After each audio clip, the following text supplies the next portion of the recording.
2 दिवसांपूर्वी संगमनेर तालुक्यातील चिंचोली गुरव ग्रामपंचायतच्या प्रांगणात झालेल्या ग्रामसभेत विविध सामाजिक, शैक्षणिक आणि ग्रामविकासाच्या प्रश्नांवर जोरदार चर्चा झाली।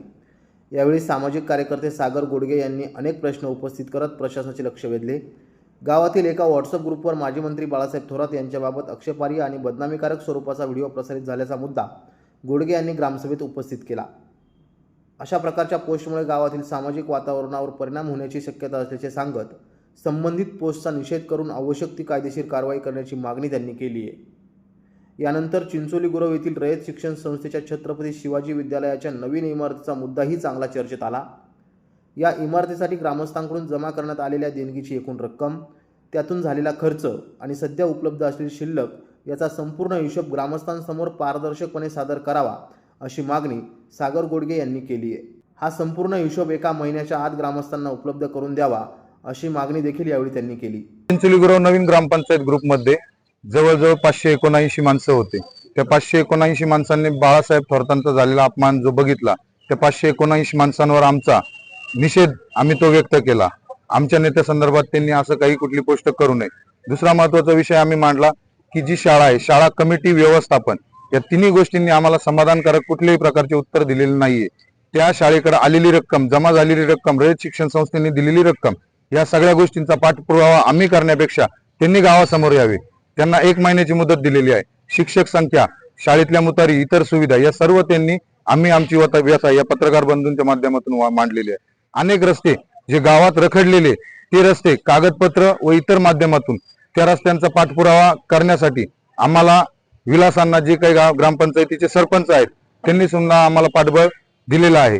त्यांनी सांगितल्याप्रमाणे आम्ही त्यांच्या मार्गदर्शनाखाली लोकनेते बाळासाहेब थोरात यांच्या मार्गदर्शनाखाली जे असेल ती योग्य दिशा धरून आणि पुन्हा बाळासाहेब थोरात यांच्याविषयी कुठल्याही प्रकारची घाण कमेंट, घाण चर्चा, कुठल्याही विषयाला आमचं गाव, संपूर्ण गाव कुठल्याही मोहाला बळी न पडता आम्ही बाळासाहेब थोरात लोकनेते यांनी जी कामं केलेली आहेत त्या कामांचा विसर न पडून देता आम्ही पुढेही त्यांच्या मार्गदर्शनाखाली काम करू। तसेच विद्यालयाच्या नवीन इमारतीच्या बांधकाम आराखड्यात विद्यार्थ्यांसाठी आवश्यक ती प्रसाधन गृहाची योग्य तरतूद करण्यात आली आहे का, असा सवाल उपस्थित करत मूलभूत सुविधांचा विचार करूनच बांधकाम करण्यात यावे अशी भूमिका त्यांनी मांडली। दरम्यान ग्रामसभेत गावातील इतर सदस्यांवरही ग्रामस्थांनी आवाज उठवला। उघड्यावर टाकण्यात येणाऱ्या मृत कोंबड्यांची योग्य विल्हेवाट लावणे, पीक विम्यांच्या अडचणी, रस्त्यांची दुरावस्था, पाणी प्रश्न आणि मूलभूत सुविधांबाबत नागरिकांनी प्रश्न उपस्थित केले। ग्रामस्थांनी मांडलेल्या या प्रश्नांवर ग्रामपंचायतच्या माध्यमातून आवश्यक ती कारवाई करण्यात येईल असे आश्वासन सरपंच विलास सोनवणे यांनी दिले। 16 वित्त आयोग संदर्भात चर्चा करण्यासाठी आम्ही ग्रामसभा बोलवली होती। योगायोगानं गावातल्या तरुण कार्यकर्त्यांनी काही विषय असतील म्हणून पत्रकार बांधवांना बोलवलं। पत्रकार बांधवांना बोलवल्यानंतर जे त्यांचे विषय होते ते त्यांनी मांडले। पहिला विषय होता का व्हॉट्सअप ग्रुपचा।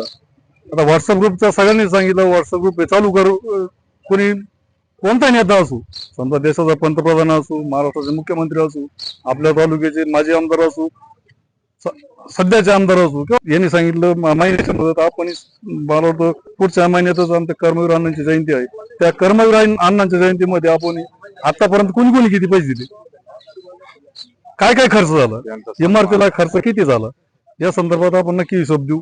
एकूणच चिंचोली गुरवच्या ग्रामसभेत विविध प्रश्नांवर झालेली चर्चा आणि सागर गोडगे यांनी उपस्थित केलेले पारदर्शकता, शिक्षण आणि सामाजिक प्रश्न चांगलेच चर्चेत राहिले आहेत। नवतेज महाराष्ट्रासाठी प्रतिनिधी अमोल वाघमोडे, संगमनेर।